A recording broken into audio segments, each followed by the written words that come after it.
Well, of course, this time last year, it was Dani Kvyat that was in this garage for Toro Rosso, and now he's on the podium for Red Bull, a Russian revelation in more ways than you would think, as Tom Clarkson found out. I like to read some interesting books. I think the books can teach you something because it's a story of someone's life.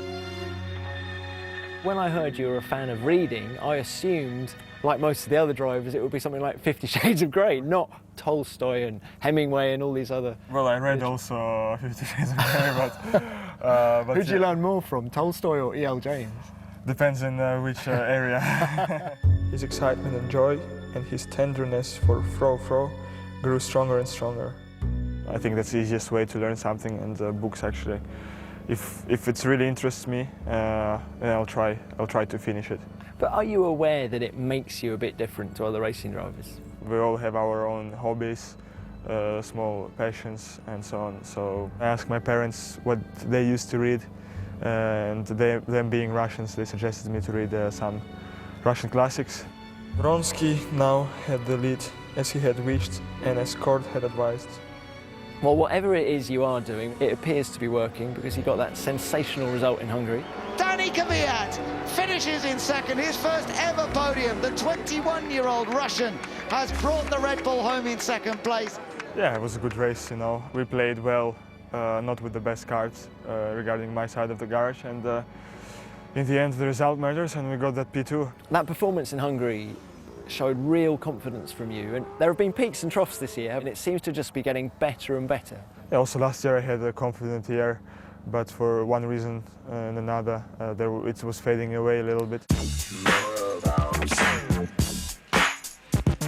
You've got many strings to your bow. We saw you do some juggling there as well. Why the juggling? One day I just picked up three I think, mandarins or something, and I tried to jungle. I didn't manage. And some of my friends did manage, and I said, okay, I want to try to learn it, and now I learned it.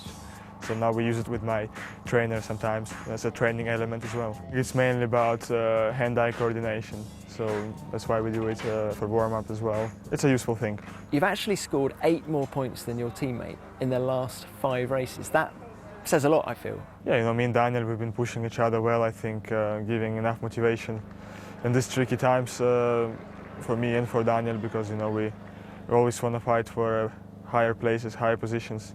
And what about the relationship with Ricciardo? I mean, you've known him a long time, haven't you? Yeah, that's the thing. It helps as well that our relationship, I think, is very professional. I think we will always have this respect for each other, which is important inside the team, and it's easier for the guys inside the team to work in a more relaxed atmosphere. That's what we are trying to do as well, to push the team forward together, and the team is relying on us. Let's look ahead to Spa now. What can you do here in Belgium? I've personally always been, this track been good to me, so I hope it will not change this weekend, and as always, you know, we will do our best to maybe get back there on the podium again, who knows. Well, Dani, this year has started small for you and it's getting big, so a little present from the BBC. Here is the big one, 1,400 pages of War and Peace. Wow, that's a lot.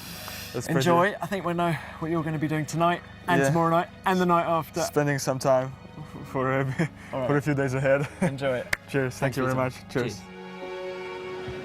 Wow. So, just a little bit different then. What did you used to read when you were racing?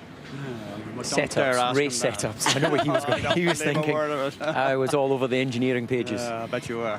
But an interesting character, actually, and I think the most relaxed we've ever seen him interviewed there, but by Tom. He did look quite confident, and he said that his confidence had slipped back, but clearly he's managed to bring it forward again. Well, I think it's indicative of our sport. We are continually confused by what some of the really great protagonists in our business, and he's one.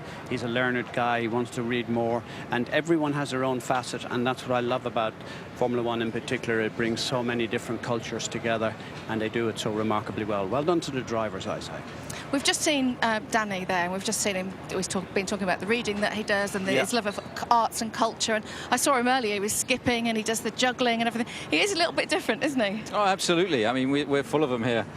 Between him and Ricciardo, we got 2 real characters in the team, and it's great to see, you know, that personality coming through. And you know, Dani, he's a young guy, but he's a bright young guy, and he's he's developing incredibly well. Do you get involved at all? You know, you're not an old man in the sport yourself, but you've seen a few drivers come and go. So he comes in from Toro Rosso. Do you sort of sit him down and say, okay, you got this far, but this is the way I'd like you to do it within the team, or you just let him get on with it? Well, he first turned up in Milton Keynes aged, I think, 15, and he looked about 11. He still does. And, you know, so he's been a part of the group since then. He drove for my team in GP3, he won that championship. So we've been nurturing him, you know, all the way through, and it's great to see how he's developing. But, you know, beneath that is this real determination that's really impressive.